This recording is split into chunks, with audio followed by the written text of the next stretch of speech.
మీ పరువు మర్యాదలకి, గౌరవానికి ఎప్పుడు భంగం కలగనివ్వనత్తమ్మా నన్ను నమ్మండి అంటుంది సింధూర. ఆ మాటలకి చెంచలమ్మ కొంచెం సంతోషించి, నీ మాటలు వింటుంటే నాకు చాలా ధైర్యంగా ఉంది సింధూర. కానీ చెప్పుడు మాటలు అనేటివి మనసుని మారుస్తాయి. అదే నా భయము, ఎవరైనా నిన్ను మార్చేస్తారేమో అని అంటుంది. అలా నచ్చచెప్పి సింధూర చెంచలమ్మని భోజనానికి తీసుకొస్తుంది. ఇద్దరికీ వడ్డిస్తుందనమాట అత్తమామలకి. చెంచలమ్మ ముద్ద కలుపుకొని నోట్లో పెట్టుకోబోయి, అమ్మ సింధూర నువ్వు తిన్నావా అంటుంది. మీరిద్దరూ తిన్న తర్వాత తింటాను అత్తయ్య అంటుంది. లేదు అనేసి సింధూరను కూర్చోబెట్టి వడ్డిస్తుంది. సింధూరకు ముద్దలు కలిపి తినిపిస్తుంది చెంచలమ్మ.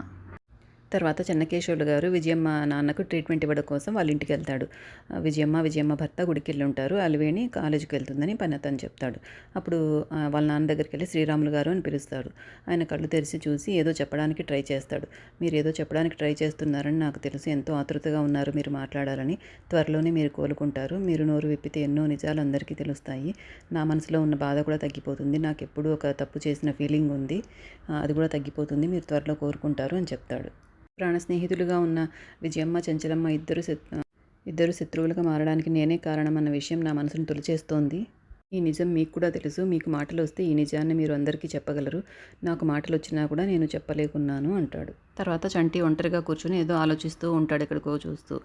అప్పుడు సింధూర వచ్చి చంటి అని పిలుస్తుంది. అయినా వినిపించుకోకుండా ఆలోచించుకుంటూ ఉంటాడు. చంటి, ఏంటి ఏ లోకంలో ఉన్నావు, ఏం ఆలోచిస్తున్నావు అని అడుగుతుంది సింధూర. ఏం లేదమ్మాయి గారు, నేను మిమ్మల్ని ఒకటి అడగాలి అంటాడు. అడుగు చంటి అంటుంది.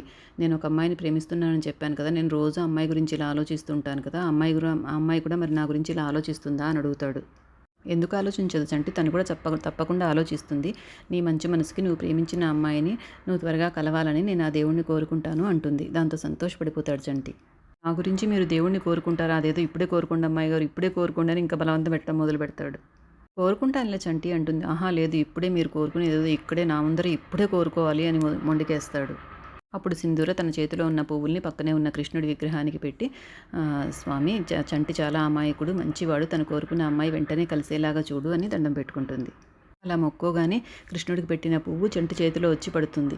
వాళ్ళిద్దరూ ఆశ్చర్యపోతారు అది చూసి. తర్వాత పోలీస్ ఇన్స్పెక్టర్ ఝాన్సీ ఒక బొకే తీసుకుని చెంచలమ్మ ఇంటికి వస్తుంది సింధూరను కలవడానికి.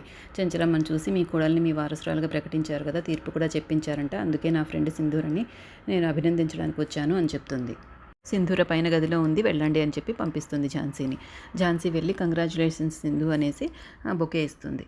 నువ్వు తీర్పు చెప్పిన విషయం ఊరంతా మారిమోగిపోతుంది తెలుసా అంటుంది ఝాన్సీ. అత్తకు తగ్గ కోడలు అని అందరూ నీ గురించి మాట్లాడుకుంటున్నారంటే అదరగొట్టేశావన్నమాట అంటుంది. ఈ గొప్పతనం అంతా మా అత్తమ్మదే అంటుంది సింధూర. నీ తెలివితేటల గురించి నీకు అర్థం కావడం లేదు. నువ్వు చదువు మీద కానీ ఫోకస్ పెట్టుంటే ఏ కలెక్టర్ అయి ఉండేదానివి అంటుంది ఝాన్సీ. నీ లైఫ్ గురించి, నీ ఫ్యూచర్ గురించి ఏం ఆలోచిస్తున్నావు సింధూర అంటుంది. నేనేం ఆలోచించట్లేదు అంటుంది. ఎప్పుడూ ఒకే చోట ఉంటే ఇలాగే ఉంటుంది. మైండ్ రిఫ్రెష్ అవ్వాలంటే 2 రోజులు నా రూమ్కి వచ్చి ఉండు, కొంచెం చేంజ్ ఉంటుంది నీకు అని అడుగుతుంది. సింధూర ఏం మాట్లాడేటప్పుడు ఝాన్సీ, నీకు రావాలనున్నా మీ అత్తయ్య పంపిస్తుందో లేదో అని భయపడుతున్నావా అంటుంది. అదేం లేదు, మా అత్తమ్మ నా మాట ఎప్పుడూ కాదనదు అంటుంది. హాల్లో సోఫాలో చెన్నకేశవులు గారు చెంచలమ్మ కూర్చుని ఉంటే చంటి కాఫీ తీసుకెళ్ళిస్తాడు. అప్పుడు సింధూర ఝాన్సీ అక్కడికి వచ్చి, ఝాన్సీ 2 రోజులు తనతో ఉండమంటుంది అత్తమ్మ, వెళ్ళొస్తాను అంటుంది. అప్పుడు చెంచలమ్మ, సింధూర నువ్వు వెళ్ళొద్దమ్మా అంటుంది. సింధూర ఇక్కడుంటేనే సంతోషంగా ఉంటుంది, తనకు బయట గాలి పడదు అని చెప్తుంది ఝాన్సీకి.